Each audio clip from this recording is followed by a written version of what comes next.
Okay, frequently asked questions about foster care and adoption. So I want to address some questions that we get most often and some things that come up really frequently in conversations. I also just want to put a big disclaimer out there that this is just our experience. This is what we went through, what we've seen, what we know. Every state is different. Every circumstance is different. Every year is different because the legal situations change. So this is not like written in stone 100% across the board. This is simply our experiences. So there's my little disclaimer. Okay, the first question is just distinguishing the difference between private adoption, international adoption, foster care adoption. I want to discuss those differences. So first, private adoption. Private adoption is when a birth family will say, we cannot raise this child for whatever reason, and we want to find an appropriate home. So they are willingly giving up their child. Often they are involved somehow in the search for an appropriate adoptive family. They are contracted with a private agency where then the potential adoptive family contracts with the agency also.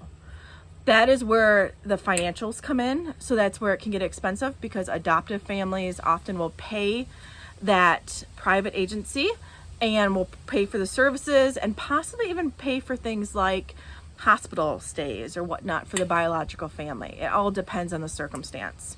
But it is considered private because through a private agency, it costs money, often very expensive. The waiting lists are often very long because you're talking newborns, and the biological family is voluntarily this giving up of their children. Right, private. Now, international, I have several friends who have adopted internationally. It's where American adoptive families will go overseas and adopt a child from a different country, often from orphanages or group homes, some kind of circumstances like that. And every country is different. So every country has different set of rules and expectations. It may include residency. It may include fees. It may include waiting lists, certain genders over others, children of all ages.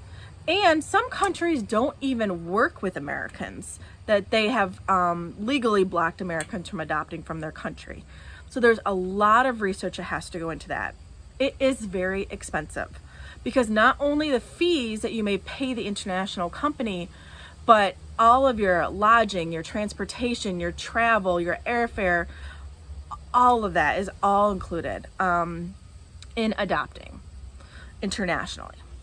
All right, I want to distinguish between foster care and foster care adoption because they are two different things. So foster care is where you become a certified foster care parent. You are trained through the state to provide for these children. The biological families are in some sort of situation where they cannot take care of their child. The first step in all of that is a lot of investigation, a lot of trying to work with the family, a lot of trying to provide services to help. When that is no longer working, then the child is removed from the home. The child is put into a foster care home, and the biological parent then enters a process of trying to essentially get themselves together and meet the state requirements to get their child back. That may be employment, it may be a job, it may be dealing with certain relationships, it may be housing, addiction help, mental health help, whatever the state deems is needed in order for that child to go back to the home. The biological parent has an opportunity to do that. After a certain amount of time, the state will say either you have accomplished those goals and it is safe for the child to return home, and they will do so. That's called reunification. The goal of foster care is always reunification. We want to keep families together. We want to put services in place to make that possible. When the state says that reunification is not possible, that the parents cannot reach the goal, they have run out of time, there's just too many issues to make it a safe environment for the child, then the state will start a termination process of those parental rights. That is a very long, very complicated legal court case where the state has to prove that the biological parents cannot provide a safe environment for the children. Different states do it differently and move at their own speed. So it just depends on the different states. But when that process does get through to where the judge will finally say your rights are terminated, biological parents, you are no longer legally responsible for these children, then those children are considered legally free to be adopted. And a foster family or another family that meets the requirements can come in and legally adopt those children. The thing I want to say about foster parents and foster families is this. The kids are not in foster care because of anything that they have done. It is not their fault. They are not the problem. They are not on trial. It is the biological parents who are responsible for the circumstances. These children in foster care, yes, may have behaviors, may have trauma, may have acting out because of what they've gone through, but they are not in foster care because they are somehow juvenile delinquents. That is a whole different court system. They are in foster care because the biological family cannot take care of them, and that is the biological parent's responsibility.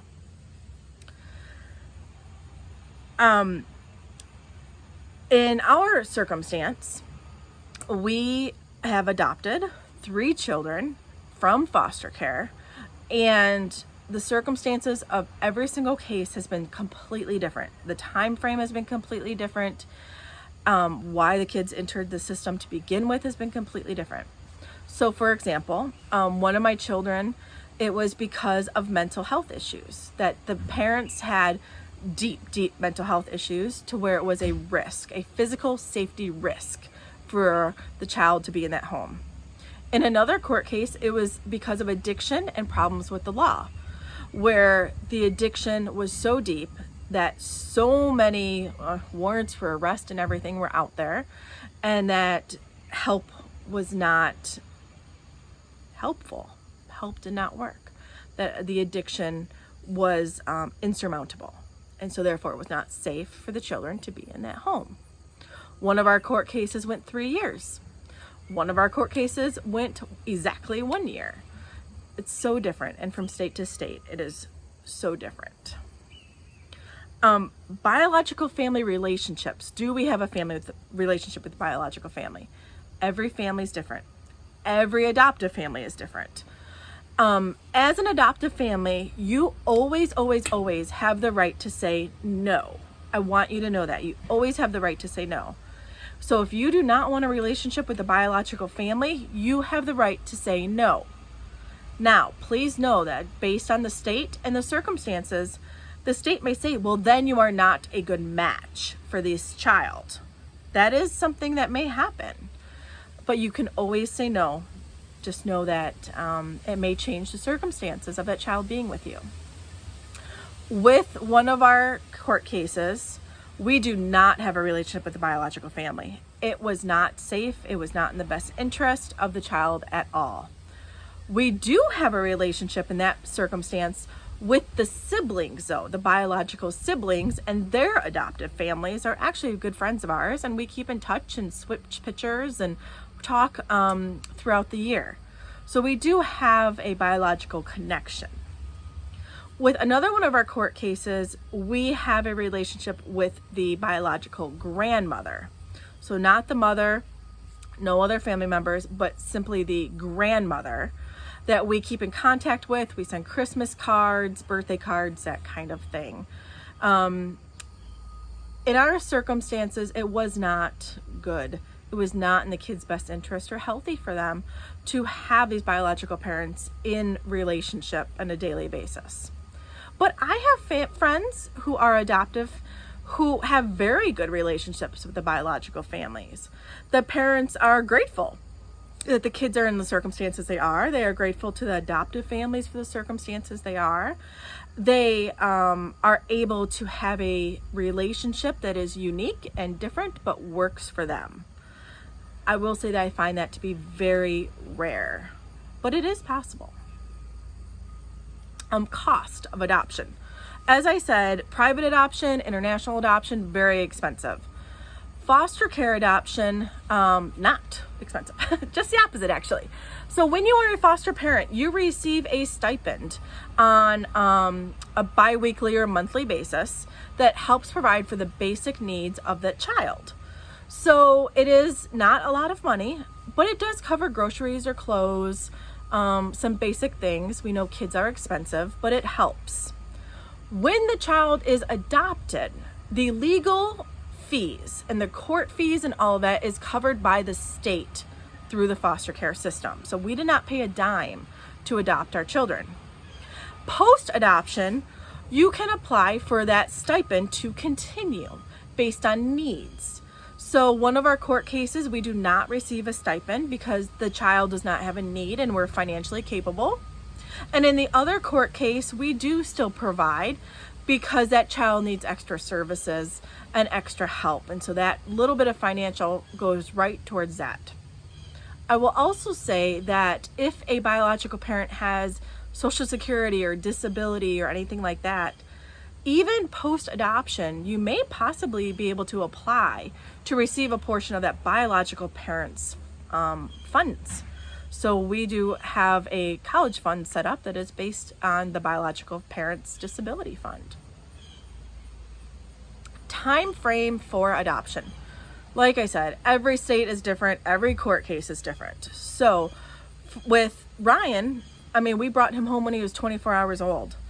He was not adopted until he turned 3 in October, and he was adopted the following December.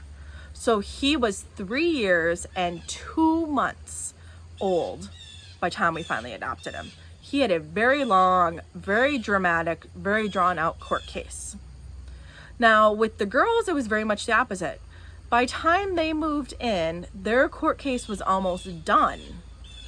So we had to live through the process of finishing that. And then we had to wait. New Hampshire rule was you have to wait 6 months before you can apply for adoption. And then you have to wait for a court date.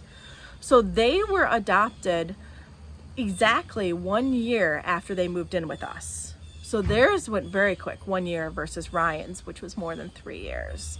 But the time frame is very different. It goes back to that idea of legal risk versus legally free. If you are willing to take a child that is legal risk, that means it is a foster child where the odds are the state is most likely convinced that this child's case will end up on the adoption track versus a reunification track, meaning that maybe there's been a lot of chances for the biological family in the past. Maybe they're just really big obstacles that they don't see them overcoming.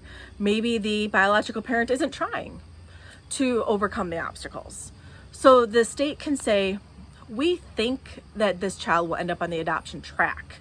So you are taking a legal risk, crossing your fingers, hoping that that is the circumstance, knowing that at any moment they may be reunified with the biological family. So legal risk. Legally free, our children already gone through that court case. The biological rights are already terminated. Those biological parents are not even legally in the picture. The child is legally free for adoption. They are already on the adoption track. Those are the two different avenues, and they make a really big difference for timetables. What can you do now to prepare? Because you think, I would love to adopt one day. One day I think this might be down our road. What can we do? I would really say the biggest thing is do your research. Start educating yourself. Do your research on your state and your state rules and how the state system works. Educate yourself on trauma and trauma behaviors and discipline with trauma children. Every child who comes out of the foster care system will have some sort of trauma. Either they lived through trauma being in that biological family, or the trauma of being taken away from their biological parents will have scarred them, or there is some other circumstance that has left trauma. Even a child who comes to you as a baby will have trauma, because the little brain synapses that are all developed before the age of 3. So a lot of people think, well, if I have a baby, we'll be fine. I don't have to worry about some of that. That is false, because the most important nurturing and growth development that can happen in a child is before the age of 3. So if they are not being fed properly, taken care of, cuddled, read to, spoken to, if they are being hit or undernourished, even before the age of 3, that is trauma. And that will follow that child all the way through. I tell this story, but the most naughty children that I ever had in my house were 3 years old. The youngest kids I've ever had were also the biggest handful and the most naughty kids I ever had, because they could not rationalize why they were in the circumstances that they were and why they were with me, a stranger. My teenage girls, which so many people are afraid of adopting teenagers, please don't be afraid. I found that my teenage girls that were with me were able to think things through. They were able to discuss. They were able to go to therapy. They were able to rationalize what they had gone through and what was happening to them and why. So their response could be more logical versus a 3-year-old whose response is purely emotional, because there's no understanding there of what's going on. So be aware of that trauma happens at all ages, and that younger children respond to it differently than older children, but every child will come through with this. So educate yourself on trauma. One of the other things I would definitely say to prepare yourself is financially, be ready. Yes, you may receive these foster care stipends and this support, but it's certainly not enough. We all know that raising a child is so expensive. So help yourself financially. There are things in your house that you can do, and you will discover these based on when you start doing your research. Some states require children to have their own bedroom. Maybe you have to have certain railings on your house, like on the stairs. You may not be able to have a swimming pool. You may not be able to have a certain breed of dog. Everything like that. So by doing your research on what your state requirements are will help you to be able to know what to do to prepare. Who can adopt? Well, this is a really great thing, that if you meet the state requirements, you can adopt. You do not have to be making 6 figures. You don't have to own a home. You don't have to be married. You don't have to be straight. You don't have to be religious. There's all kinds of things. Any race, any sexual orientation, any income, as long as you can provide for the child. All of those things mean that you can adopt. Things that you can't adopt, again, it depends from state to state. But there may be things like your health circumstances, your support system, what you do for a living, or the hours that you work. Those may all be challenges that you have to overcome, or that the state will work with you or not work with you on. All depends from state to state. Other circumstances depend on what other children are in the home. So if I have a 14-year-old girl and I want to adopt a 15-year-old boy, and that boy may have some sexual behavior tendencies, I probably cannot have that boy, because that's going to put the 14-year-old girl at risk. Whatever. So it also depends based on the other children in your home, of course, that may limit you. But the state as a whole is very open. You can be single. You can be gay. You can be making, middle class wages. You can be renting an apartment. Those are all yeses, and do not let those things stand in your way of adoption.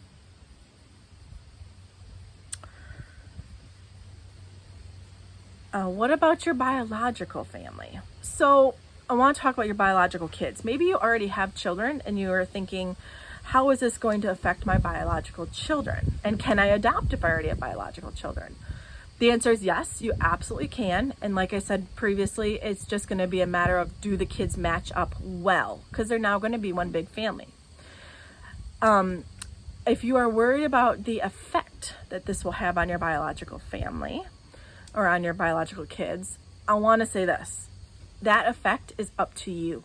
It is up to you how that is going to affect that child. If it is framed in a nurturing way, we are called as a family to do this. You, my child, have a say in how this happens and in some of these decisions. We are going to talk about this openly, honestly, with everybody in this house. Everyone's going to still have their equal time. You're still going to have your traditions, things like that. Then you can set up your child for a really great transition with foster kids or an adoptive child. It really depends on how you frame it. For my younger children, when the older children came in, it was a great experience. It affected them wonderfully. They learned, they were nurturing, they were caring, they got above and beyond themselves in their own little bubbles. It was a really great experience. And we still have some of those relationships. It's all in how you frame it. Names. What about the child's names? When the children are still in the foster care system, you cannot change their names. You cannot call them something different. You can give them a little nickname that's maybe something, but you can't call Joe suddenly Bob. Okay? Like, names are important. They will have their last names of the biological family as well. And that is all essential because it's part of their identity and part of who they are. However, when they are adopted, you then have an opportunity to change their adoptive names. In one of our situations, we changed the first name, and of course the last name became our last name, but we changed the first name even. That was kind of unique because it was really a security issue that we wanted to make sure this child remained safe and remained anonymous. So we changed the first name as well, and they were young enough to receive that. In another one of our situations, we simply changed the spelling of the name. The way the name was spelled bothered the child, bothered us, made life a little bit more difficult than it had to be. So we changed the spelling of it. And then for our girls, we also let them choose their middle names. We had said, here's a bunch of middle names that we love or that have significance or importance to us. We would love it if you would take one of these middle names. And the girls jumped at the opportunity and they got to choose their middle names and are named after family members now. And of course, all the adoptive children have our last name post-adoption. Often I get asked, how do you tell the kids that they're adopted? Well, the easy answer is my older kids are old enough to know. Like, they were there. They know what's going on. We've talked about it, open and honest, they know. But what if the child is a baby? What if they don't know? For our family, we have decided the healthiest route is to just make it part of their story. Think about it. If you were to give birth to a child, you're going to tell that child about the day they were born and about their family members and about the circumstances around it. We do the same. This is the day you were born. You just weren't born to me. You were born to someone else. This is the day that we came into your life, and this is how it happened. This is the day that you were adopted. We've just made it part of their story. So it is just part of who they are and what their life circumstances have gone through. It's nothing dramatic or spectacular or secret or hidden or scandalous in any way. Open and honest from day one, just part of their story. Discussing the bio family. This has been interesting because as the kids have gotten older, they can understand more and more circumstances. For example, 4th or 5th grade, one of our children went through the DARE program and Say No to Drugs and came home asking, what's a drug and what's an addict? And we used the bio parent as an example. But we were able to take those connections of what they were learning and really give them more clarity into why their life story has been the way that they have been. and who their biological family is as far as that. Nothing's a secret. Nothing is off the table for talking. If they have questions, they can ask at any time.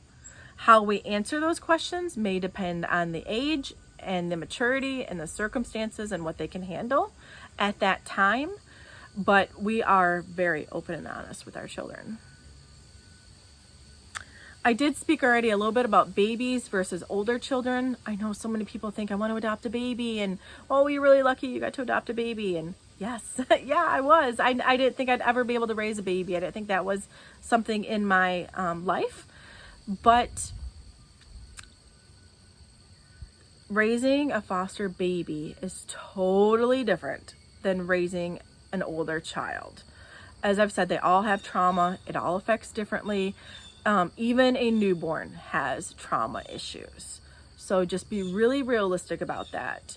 The relationship with my teenage girls have been more friendly and more of casual, more laid back. The relationships with the younger children are more intense because, of course, they need more, but also your requirements with the state tend to be more. So, for example, when one of my children was a newborn, every single week we had to go visit the bio parent while the court case was going on.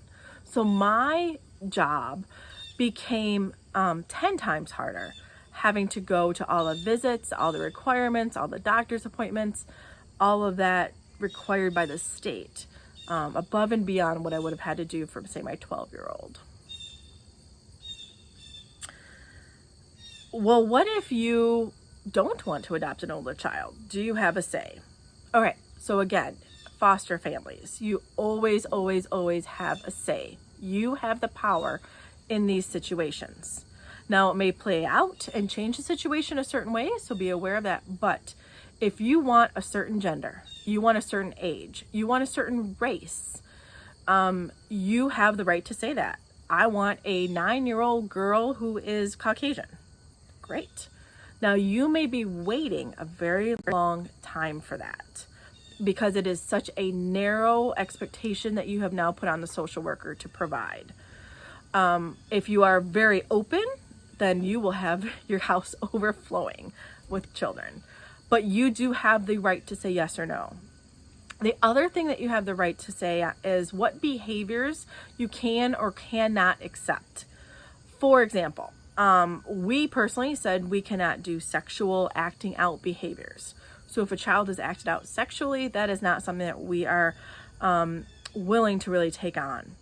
Fire setting behaviors, stealing, any kind of abusing anybody else where they are now a perpetrator. We drew the line. That was our line.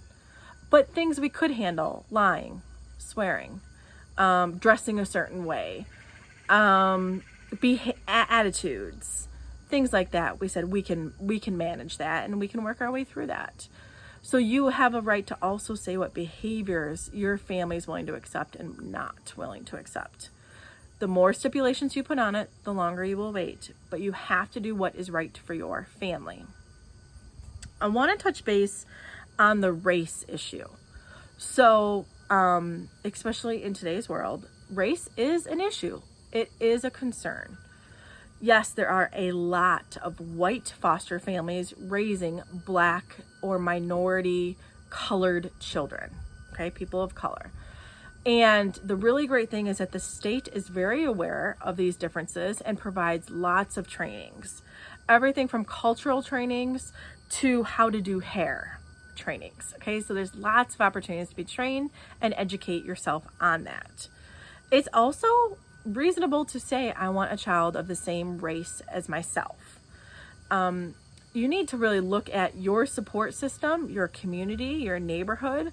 If you live in an all-white, upper-class neighborhood, maybe bringing in an African-American child may not be the best opportunity for that child. You need to take it all into consideration. No one can tell you what is best or not. It's up to you. But you do need to be really honest about yourself, about your situation, and about what would be best for that child, and communicate that openly with your social worker. Your support network. All right, for us, our support network was our friends and our family and our church. So we had gone to our family members and said, we're thinking of adopting and we want to know what you think about this. And we had some family members be wonderful. That's great. Yes, we're so happy for you. You have us 110%. And we have other family members who were like, why can't you just have kids like everybody else? And they didn't understand. It's important to know who your support system is and where they stand with adoption so that you know what to expect from them. This includes even your church. Is your church going to be accepting of you having a different child every month? Is your church going to be accepting that you may have a child that cannot go to Sunday school with you? They're going to have to sit with you and worship. Even things like that. Is your church going to be accepting of a different race? Or a child dealing with gender issues? Or a child dealing with mental health issues? Really think your whole support network, how that's all going to play out. Religion and sexuality. So you have your beliefs, you have your religion, you know what you believe on across the board with different issues. One of the really big needs right now in the foster care system is people willing to take 1, older children, and 2, children dealing with gender identity issues, and 3, children dealing with severe mental health issues. So please consider, are you able to handle any of those? Are you willing to receive the training and the help needed to be able to handle any of those and open your doors to those children? I think one of the best questions I've been asked is, how has this affected your marriage? Good question. So my husband and I are 110% on the same page when it came to adopting and what we can and cannot handle and how we see all this playing out. Now, some of our conflict has come into place with, you can't just go out for a date night. You can't just leave your kid with the teenager next door to babysit. There's rules and regulations on who can watch your children and where they can watch them. And even post-adoption, what does that look like? Because if your child has trauma behavior issues, you can't just leave them with the neighbor. So you have to really consider that. So date nights are a struggle. And the financial parts that come into some of this can be a struggle. And the discipline parts can be a struggle. I, for instance, like to be very educated. I read everything, I watch everything. I'm in support networks and into different activities. So I'm very on the edge of what's going on. And my husband is not. He just prefers to really focus in-house on the children. And that can create conflict. And then when you talk about behavior issues, how do you discipline a child that has trauma-based behaviors that may be different than a typical child? You have to be on the same page with your spouse with all of those. So things to really honestly consider about marriage and about your partner and going into adoption. The question, would I do it again? Well, when we moved to, we're now live in Michigan, we did not renew our foster care license. We did not transfer it because we felt we had our hands full. We felt that now is the time to really focus on our family and to do 110% for the kids that we have. Will I do it down the road? I don't know. I'm open to it. I'm open to it if God says and provides and those doors kind of open up. But I also don't feel a deep need. I feel very fulfilled in our family and very happy in our family. And parts of me look forward to my family getting older as the kids are growing up and what that kind of next stage of life will look like. So I'm open to it. But I would say that if you've ever thought I could adopt, or if that's ever been on your heart about adoption, please really give it deep, sincere thought, prayer. Talk to people, find out the information, educate yourself, because the need is so deep. Please don't let that little voice in your head that says, I could adopt one day, I could do foster care one day, don't let that go unheard. It's too important. A child's life may be changed because you listen to that little voice. Please consider it. I'm going to keep processing as I get more questions. And if you have more questions, put them down below and I'll do my best to answer them. Thanks.